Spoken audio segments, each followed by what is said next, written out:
18-year-old Mary Ruth was miserable. Her dream was to make it to Hollywood, but she was stuck waitressing in Kentucky. She married a husband, but never loved him. She knew it, and he knew it. So when she purchased a bus ticket to Texas, she wasn't surprised he didn't put up a fight. Mary quickly got a job waitressing at a local diner with the goal of saving enough money to buy a bus ticket to California. It was in this diner she struck up a conversation with a young man who called himself Red. Mary didn't find Red particularly attractive or personable for that matter, but Red was a big talker. Red told Mary he had just gotten out of the Army. He bragged about potential business dealings he had in California and family he had right outside of Hollywood. And this is what really piqued Mary's interest. Mary told Red about her intentions of becoming a Hollywood actress and how she was only working at the diner until she could save enough for a bus ticket. It was Mary who would ask Red for a ride to California in exchange for gas money there. Red obliged, stating that if she filled up once now, he would take care of gas the rest of the way. Mary was excited as she was so close to living her Hollywood dream. They first just needed to stop to see a family member who owed Red money.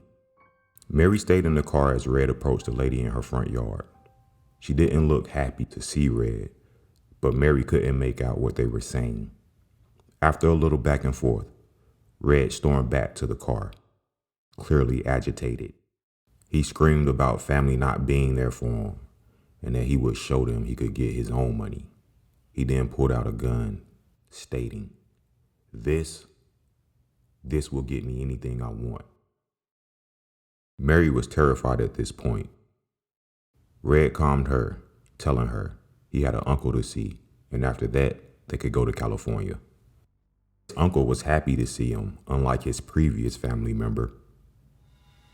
Mary and Red were welcomed and invited to stay the night. Red's family invited them to the movies.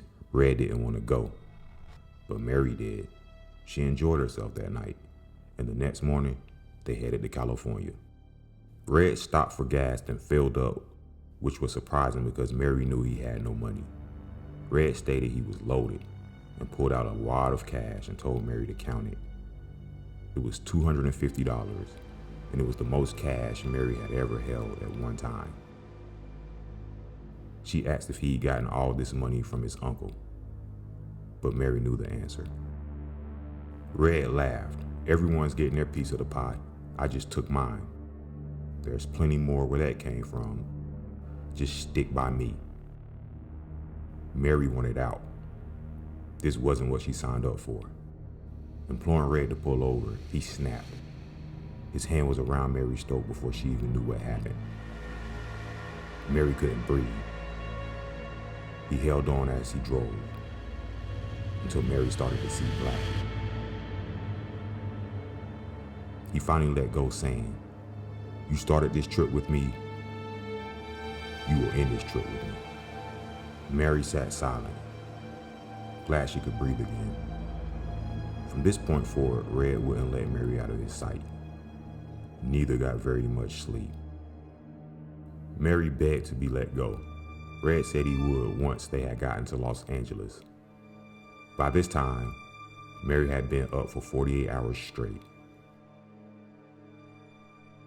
She asked if she could rest in the back seat. Red agreed, and Mary fell asleep hoping her nightmare would end soon.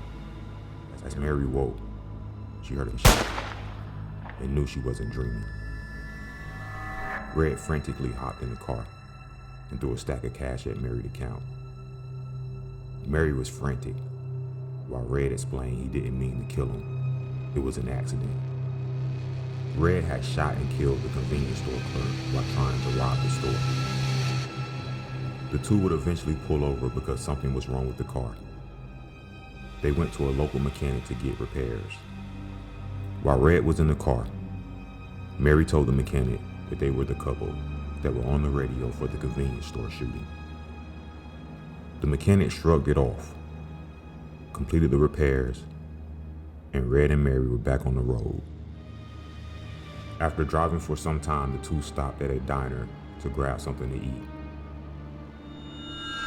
"Where is it?" Red demanded. Mary was lost. She had no idea what Red was referring to.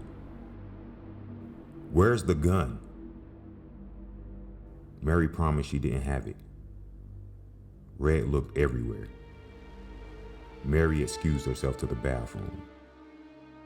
What Red didn't know was while the mechanic was fixing the car, he'd found Red's gun.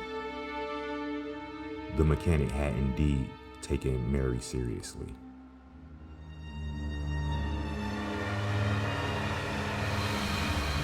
An hour went by.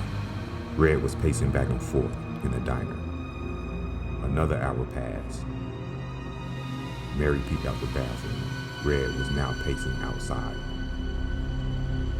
30 minutes after that, Red was gone.